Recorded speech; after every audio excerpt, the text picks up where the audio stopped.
Hello and welcome to another video.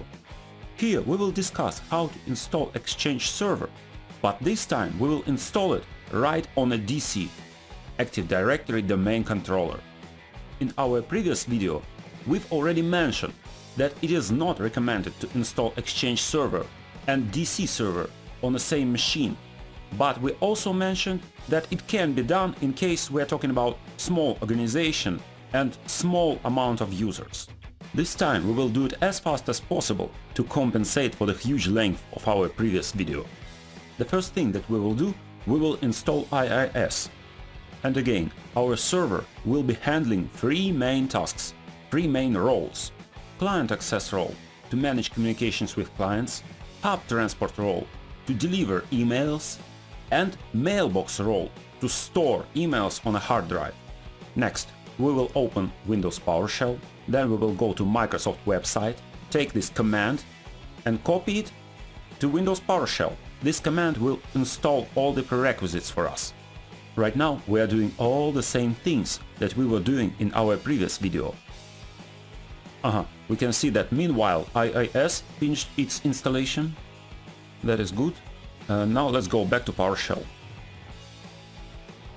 So let's paste the command. Okay, let's go and copy it first. Copy, paste. Doesn't work. Wait a second. Let's check the copy-paste procedure through the notepad. Doesn't work. So let's copy again. And now it works.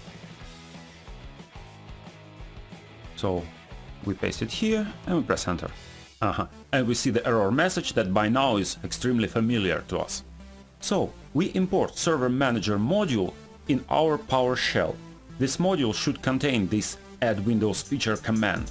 Again, we've done it already in our previous video. Now that the Server Manager module is imported, I run add Windows feature command again, and this time, as you can see, it works.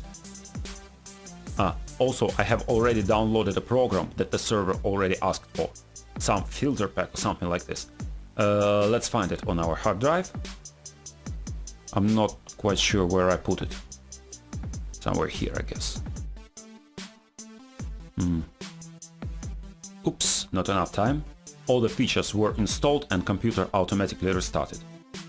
So let's wait until computer restarts and install this filter pack. Everything else should be fine by now.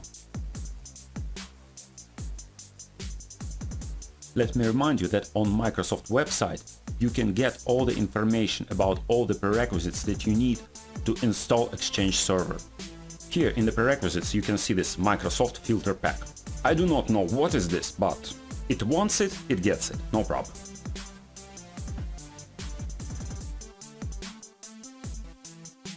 By the way, pay attention, there are different filter packs for different Exchange servers. For example, if you want to install Exchange Server 2010 Service Pack 1, you go for this filter pack. And if you want to install Exchange 2010 RTM, you go for this 2007 Microsoft filter pack. So a little bit of attention goes a long way. So we are expected to install this filter pack, run this import module command, and run add Windows feature command. And then we should be ready to install Exchange server. Also, you can see that there are many versions of this last add Windows feature command. Each version corresponds to a certain installation type. If you want to install three main server roles, you go for this first command, just as we did. So let's just wait until computer fully restarts.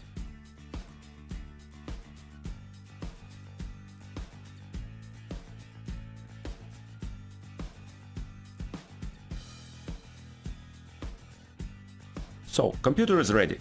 Let's install filter pack. But first I got to find it.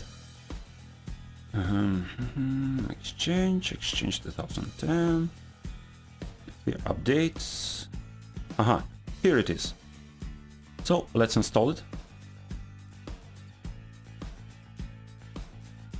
Next. Accept. Next. Okay. Done. Finally we're done. So now we have IIS. We can go and take a look at it.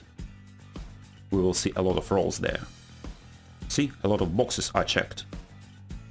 Also, we can go and take a look at a lot of additional features that we've just installed. Here, all these additional features were installed by us by this single add Windows feature command. Plus, we've just installed filter pack. So now we got to be ready to install Exchange server. We insert Exchange installation disk in our DVD drive and we start it. It doesn't want to start. Okay, I will start it manually. Please pay attention that this time we are right there on the domain controller server and we do not need to extend Active Directory schema manually. Everything will be done for us automatically. It is convenient, because remember what we were doing in our previous video. We took installation disk from CD drive and we inserted it into our DC server CD drive. And then with a special command we extended Active Directory schema there. And only after that we can, well, insert our installation disk back in our computer and continue Exchange installation. This time our installation program runs right on DC server and it has direct access to Active Directory schema, so it can extend it automatically without our intervention. If you try to install Exchange on DC server, it means that you are limited in resources and it means that we will install all the Exchange roles on the same machine.